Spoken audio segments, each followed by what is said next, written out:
Landmines and jellyfish. Welcome back to Knives, I guess, and I'm not entirely sure a clown could survive a bank robbery because as soon as I said the phrase, and no funny business, eh? Eh? But the night before last, we did a live stream and we went in on, two knives. So, let's take a look at what we have here first. And, this one was tipped down. I hate tip down, but we all live in sin. So we got steel scales. We have got the rainbow anodizing, whatever they do to make this finish. We got a dragon right here, and we got a flipper tab. So let's flick the bean. We got about 3 inches of 440 stainless on this tack force. And we also have this guy right here. And first things first, and most importantly, the pocket clip is tip up, which is the Lord's carry. We've got resin on the scales here. We got a steel bolster. It's also got that same rainbow ano. We got a flipper tab. Let's flick the bean. And we got about 3 inches of 3CR13 steel. And this one I got back in 2015, I believe. I hadn't really started back into getting knives, like, seriously. And I saw this and figured, hey, the wife would like this. And she did. But then I was like, I'm going to get one for myself and just troll people with it. You know, whip it out, act like it's a cool thing in front of knife guys, and just enjoy their reaction to it. Now, I don't know knife guys in real life, just you guys on here. My life is a void of sadness and sometimes fruit snacks. But, yeah, it sat in a drawer and did nothing since then. You know, I never really carried it or used it. And then this one was part of the Super Budget Showdown. It got its episode on there. It did okay, middle of the pack. But, you know, it was, what happened was, and I will say one thing real quick. When you see a knife with this pocket clip right here, it's this one. This is the guarantee, the stamp of lack of quality. This is the mark of the beast. All right, this pocket clip comes on just about every single garbage knife ever made. Now, you know, other pocket clips aren't going to be a guarantee that you're not getting a piece of crap, but this is a guarantee that you are. And this one has the same pocket clip, just without the speed holes in it. There we are.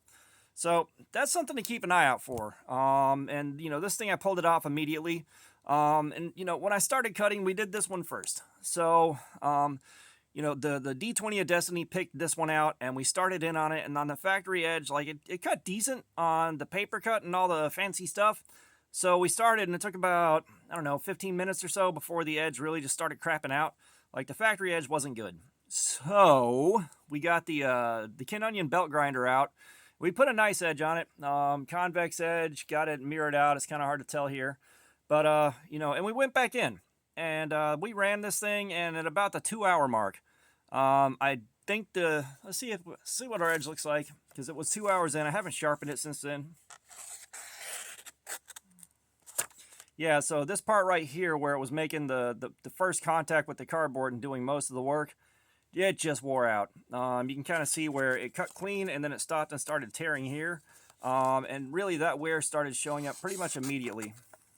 Yeah, you can see right here. It stops. But, you know, the main reason, because it was still cutting cardboard all right, but it was doing that on paper and cardstock. But this right here, everything is crowned over, it softened and all that, but that jimping still annihilated this part of my hand right here. Like, if you look in the live stream, you can kind of see where this got tore up.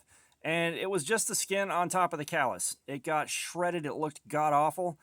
It didn't start hurting, though, until about the 2-hour mark. And, you know, finally I was like, you know what? We're just going to toss this off to the side and get the other rainbow knife from the 4 that the D20 had to pick from.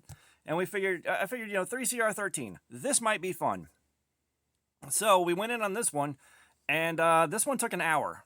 It took an hour of cutting before we started seeing fairly significant wear. Let's get a new piece of cardstock here. You can kind of tell it did the exact same thing, which, you know, 3CR13, that's not a huge surprise. Modern 440 stainless on gas station knives, also not a surprise, but it was fun while it lasted. You know, the live stream, we had a lot of fun. If you haven't dropped by, check one out, hang out with us. We have a good time. You know, it's just really, this was what we kind of expected. You know, we all expected about 2 hours out of this, and it could have gone longer. You know, we could have gone for a while longer if this hadn't tore my hand up so bad, but on the factory edge, it lasted about 15 minutes. And this one, it wasn't on the factory edge anymore. Let's see. It might have still been on the. I don't know if I put a new edge on this one or not. It did Super Budget Showdown, then it wound up in the box for a long time. I may not have put a new edge on it, but I certainly stropped it pretty good before we started. And it started off okay. Everything was nice, smooth, clean cuts, and then just that one part of the edge started wearing out.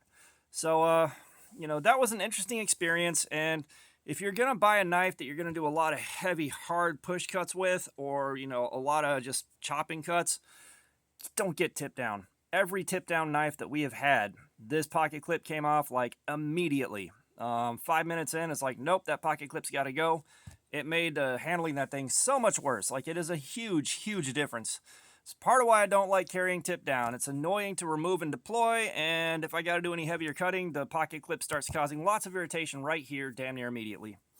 So, so that was overall an interesting experience. It was fun beating these things up with zero mechanical sympathy whatsoever. But you guys know, I love letting you know what happened after a live stream. That's what happened with these guys. They both suck, but, they're also abused and abandoned knives. I think I spent 14 bucks on this and 13 bucks on this. So, it is what it is. But, yeah, that's the results of the live stream. All that being said, thanks for looking at my crap. Subscribers, you guys are awesome. Y'all are still coming in. I cannot tell you how much I appreciate it. If you haven't subscribed, please do. We got 4 knives being given away at 2,000 subscribers, so try to win yourself a knife. Comments, I love some feedback. Let me know what you thought about these meeting expectations, and all that being said, y'all have a nice day.